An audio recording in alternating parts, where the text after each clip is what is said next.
Good morning from Chicago. Today it's 8:01 a.m. Chicago time on Tuesday, the 12th of April, 2022. Thanks for joining me this morning. I want to remind you that derivatives trading is not suitable for all investors. Past performance is not necessarily indicative of future results. This is episode number 2211. We had CPI today. That's the big piece.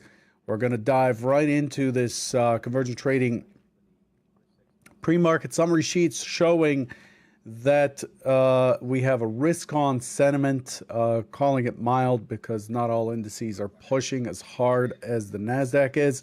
The S&P up 1%, up 47 points. The NASDAQ 259 points. NASDAQ very inflation sensitive.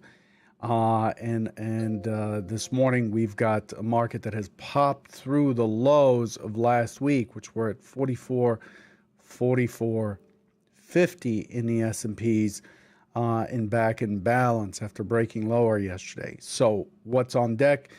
UPS core came in a little bit better. Inflation rate is in line to slightly higher. It didn't jump as high as the market as it has in the past. The market is betting here, it seems to me, like inflation might be slowing down. We'll see. And then the other news from the overnight session, which caused a bit of a pop already, was that China is relieving some of the lockdowns in Shanghai as a result of this new COVID-19 outbreak that has had everybody locked down for some time. There is a lot on deck. The calendar is very busy. We had the unemployment rate out of Great Britain this morning, came in line, 3.8. Claimant count came in worse. Actually came in better at negative 46.9 versus negative 31. The zoo sentiment out of Germany came in at negative 41, was expected. Consensus was at negative 48. Forecast was at negative 45. And then, of course, core inflation came in at 6.5 versus forecast 6.7. The inflation rate came in at 8.5 versus 8.3. The month-on-month inflation came in at 1.2 versus 1%. That's U.S. inflation. And core inflation month-on-month came in at 0.3% versus 0.6 expected. Today we have the IBD tip, economic optimism, at 10. We have Fed's Brainerd at 12:10. We have the 10-year note auction, which was expected to be pretty well participated, at 1, and in a monthly budget statement at 2. I think I'm catching my little daughter's cold. That's also news. API at 4:30. Fed's Barkin at 5:30. We get numbers out of Japan at 7:50, and we get the balanced trade, which is a major number, out of China at 11 p.m. Exports and imports to follow. So a very busy calendar this evening, and here we are. So crude. The other piece that came out this morning was the OPEC forecast, which came out at 7:45. What's called the OPEC MOMR. 2022 world oil demand growth forecast cut by 500,000 barrels per day. Production in Libya, Nigeria, and Congo declined. For 2022, world oil demand growth is revised down by 400,000 to stand at 3.7 million barrels per day, mostly reflecting a downward revision in world economic growth. So we saw crude kind of sit sideways on that. Crude hasn't been really responding to anything, didn't respond much to this morning's CPI release. But it was already up and has been trending up since yesterday afternoon. It pushed from about $93 or $93.50 to where we are now, $98, which is a lot of range for this product, by the way. This is a fundamental macro global product, physically delivered, having these massive ranges. We're seeing Bitcoin futures and Ether, or Bitcoin and ETH even spot. We're seeing them kind of declining and sitting sideways. It seems to be in a flag pattern after the short-term rally we had over the last couple of weeks. The S&P this morning, let's shift our focus there. 326,000 contracts have traded, much higher than the most recent sessions. We've been down at 150 to 160,000. We've got 80.5 points of range. Expect today to be very busy. The profile, the auction condition was multi-distribution. Now it's trend. We have done nothing but rip up since the China news, and then reinforced more with the break of 44.20 in the S&P with the CPI. A very rare trade showed up there at 44.20. It's good for about 12 points, but really it was really good for about 40 points. But whatever, it's done. So that's where the S&P is. We are back up above the 44.50, and we are likely to get back into the 4,500 MC point of control up there. So that's what things look like to me. 80 points of range overnight tells us there's a fair amount of range expected for the day. Yesterday, the expectation is a minor push higher. As you can see here, it was expecting it to push up to 44.60 right here, 44.60 magnet, and then drop. And then I was looking for 44.14. I've been talking about this since last week. 44.14 was the target. On the downside yesterday, we could see that the market was very weak. We came into the session quite weak. So no matter what, we expected the break of the double bottom highlighted down here at 44.50. If I have to say that number again one more time, I might just throw myself out of the window here at the Board of Trade. And then we broke to 44.14. Here's what actually took place yesterday. Let's look at the intraday.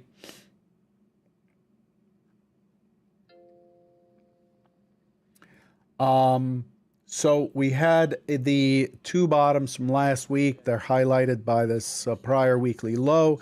We opened up, we broke below right away, and then we traded in these boxes, very well-defined boxes. In fact, let me pull up this chart here to give you a better look. One second. Here we go. So we open in the day session. Notice how wide the day session is on this chart. This is a 1 tick by 20. Remember, we get a bar from activity, not the passage of time. And we're in this box. As we open, we broke the low overnight. We talked about how this is a weak low, and we're looking for a break of that 44.50. We break one box, go down, consolidate, build another box, go down, consolidate, and then we ended up with a box down here, which was retested this morning. And then from there, we took off on the break of the 44.20. Yesterday, pretty interesting trade. I wasn't here, unfortunately, in the afternoon for the break late in the afternoon here. But overall, we ended up with a multi-distribution, a triple distribution profile yesterday with, you notice the box cutoff at 44.21. That's the low volume node from this morning, and that's the spot where the real heavy lifting occurred. We could see that on the heat map. We saw some heavy lifting occur at 44.20, and it was immediately back to 44.30 right away, which pushed us through. It pushed us through the high volume node here and to the next neckline into 44.40. We tested the 44.44 even, rotated back down, thought this might be a short-term high for the overnight session, so look for a short there. I think I took a short at 42.50 and sat for a while, didn't get much out of that. And then it just started to push to the upside, continued to push to the upside, taking out yesterday's high. So we have traded basically through yesterday's low, and we tested yesterday's high in the overnight session, expecting the same to carry over into the day session today. Here's what yesterday's action looked like. Again, you can see these boxes, consolidation, and we get imbalance, then we get consolidation. So these are just zipper ranges or boxes. Some people call them Darvas boxes and so on from the book.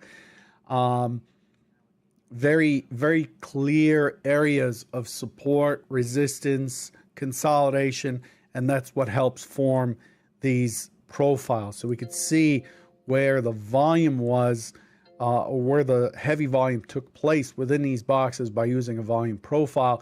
And throughout the session, we really held below the full session VWAP, and we trampled all over the full session mid, or the RTH mid, RTH VWAP, the open. This was a lot of noise in the morning, a lot of noise.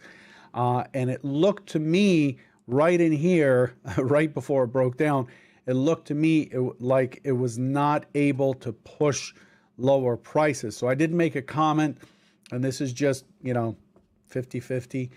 I did make a comment that this looks like it is getting ready to blast through this 55 high, the mid-centuries where we opened, and I was looking for it to push the other way. It seemed to me like it was done with a test of the 44.38 below. That would have been the test. Remember, I talked yesterday about it might, because we are in balance in a bigger picture, it might take the 44.50 out, push a ways, and then come right back in. And if it comes right back in and starts consolidating above there, it is likely to push higher and get us back into the 44.68 to close the gap right up here. And so that's what I was looking for. That's what I commented on. Not 3 minutes after I made that comment, it just exploded to the downside. So that's just how it rolls, and it creates this short right here. It didn't quite get to 38, went to 37.50, but it sets up a short side trade right in here, looking for continuation down, and it did keep pushing the lows lower and lower and lower. It just was sagging and couldn't get buyer participation to push it back above the 44.50 after that and to hold up there. But this morning, you could see we had a multi-distribution profile down here. And then once we broke the 20, there's a very big ledge right here at the 20. There's quite a bit of delta that took place there, positive delta that took place there. And then we sprinted across the 20, and it became a trend day up in the overnight session. We're finally having our pullback. The point of control shifted from way down here, 43.91, I believe, to 44.40, and we are currently trading right against that 44.50 level at 44.45. So we're opening at last week's low. We're opening right there in the line in between, and we almost closed the gap in the overnight session. The gap close has to occur during the day for the gap to be gone. So if I pull up my master levels, you can see the gap marked right here in gray, the gap range. That gap has to be closed in the day session for it to go away. Otherwise, it remains open. We want to see how the gap gets filled while the underlying product is trading actively within session. The markets are becoming 24-hour markets slowly, but still not all issues within the S&P 500 trade overnight. And so gaps, major tests have to occur during the stock session or during the RTH session for them to be valid. So we're going to keep it as it is. We're opening above yesterday's point of control. We're opening in the upper distribution. There's a reasonable amount of support beneath us. If we don't take this back, if we don't take this SOC back for the US CPI, then we are likely to push to 4,500, way up here to this MC point of control is 44.96. We are likely to come back into line with where we were last week. So very early on in today's session, we want to see, does the market on open orders, do the market on open orders come in and sell this market, bringing it back into line with the lower distribution of yesterday, or will they come in somewhat selling, but then there's buying interest as the market opens and trade desks open. There's buying interest, risk on for various funds or institutions or whatever the bigger participants are. The OTF is what we call them. If there's enough buying interest, then sellers are hitting into those buyers. There are never more sellers than buyers. The sell volume is hitting into those buyers. It's not able to push through, and that gives late sellers or weak sellers an impetus to buy. They become buyers, and it gives buyers more confidence that there isn't enough selling going on, and then it starts rolling up. So we still have, the overnight range is very large here. We still have an overnight stat that says we're likely to break the high, touch the high or the low, 97% historically, with a historical probability. I shouldn't say likely, but it has a historical probability of 97% or so. The range is very big. Don't know about you, but I'm willing to bet that it would take the 62.75 before it does the 43.82.25 below, 80 points below. But don't be surprised if it does. I've seen crazier things happen. So that's what we're looking for. We're looking for it to pull back, and to find a base. I want to show you this on the heat map real quick. I had promised someone I would pull it up. Here it is. Look at this. This is on Edge Pro X, the heat map. Let me close the DOM here. Look at this release. Actually, hang on. Very interesting release. So here we are. Here's the SOC. This is your very last print right down here, 44.16. This is the SOC for the CPI. There was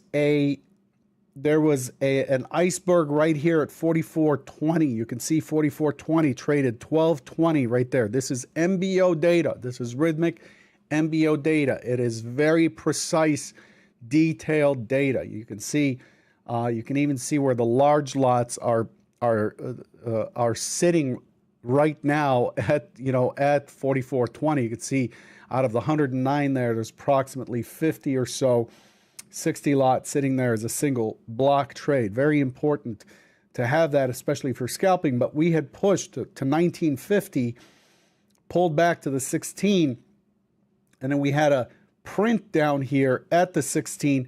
Then we had a sweep into the 20, and it paused. It actually paused there for a second, and then it exploded upwards, creating a nice little setup to get long here. And then you could see it hits an iceberg at the 25. So you could see right there, you could see how it's just pushing up, lift, and it's pushing up against this flat level.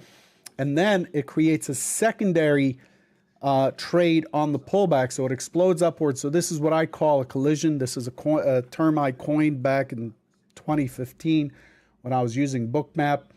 And the collisions have a way of causing a reversal, or if it's a continuation, a collision has a way, if the collision's from the bottom up, collision has a way of becoming support.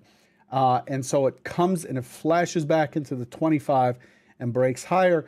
But even up here, and this is what I talked about earlier at the 33.75, you see the same iceberg right here, collision, break up, pull back. In this case, pulled back about 2.5 points, still valid, and it just continues. And there's just, the book is stocked with these dark bands and collisions right here at 44.40, and then we finally peter out.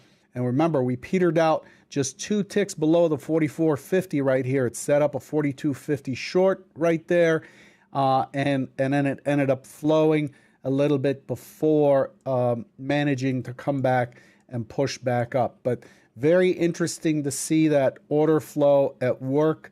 And since then, it's been kind of a lackluster trade, really. Let's recenter this. And that's where we are now. Very interesting stuff. Let's get to what's expected for today. Don't forget that Friday is a holiday. It's Good Friday. All right.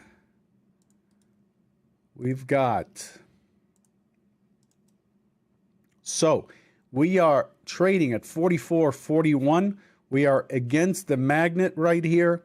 The over-underline. The over-underline for the session is at 44.50. Price. We have the magnet well below. The magnet's almost at 4,400, 44.01, 44.02. We're trading right at the over-underline. I'm expecting an open auction in range. I'm expecting it to respond a little bit. And then I'm looking for it to squeeze that high at 62.75, but be relatively weak, close the gap. And once we close the gap, we are likely to start pushing right up towards the 4,500. So if it pulls back to somewhere near here, we're looking at 44.30. There's a little bit of a support here at 44.30. If it pushes to 44.30, we've got 80 points of range overnight. It is a news-based event. May not get that much, but really it opens up the push towards the double O right back here, which brings us back into balance, which the market loves. The heroine of the market is balance. It's what it wants. It's what it seeks. It's what it's attracted to. Okay? So here we're looking at 30 all the way up to the double O. The secondary scenario, however, remember this is a news-based event, major news. Looking for an open auction that skews to the upside, pushes higher into the next resistance here, which is, this is the 200 moving average, which is at 74 on all sessions, and then pushes up against the 75, stalls out, 75 stalls out, retests, has an impulse, back to the open, and now we've taken out the overnight stat, and we're looking to push back and rebalance down at 4,400. 4,400 down below. That would be scenario 2. In either case, we're likely to see a higher high is very likely, so we're likely to break the one-time framing down on a daily. I expect a higher high, potentially higher low. I think the low is likely to be defended from yesterday. So if you're short, you're looking to get out before that 4,400, before yesterday's low comes in. Yesterday's low is at 44.03. So that's, I would call it 44.05 on the downside. Those are the two key scenarios. Lots of range, pretty big moves, right? 60 to 80 points, something like that. I expect it to be a relatively busy day. Good luck today. Don't forget, Friday's a holiday, okay? If you're not minding your risk, you're gambling. Risk comes first. Professional traders mind their risk, and if you can mind your risk and be confident that you will take your stop when you're supposed to, then you can allow yourself to get aggressive about your exits and letting trades run. Okay? Good luck.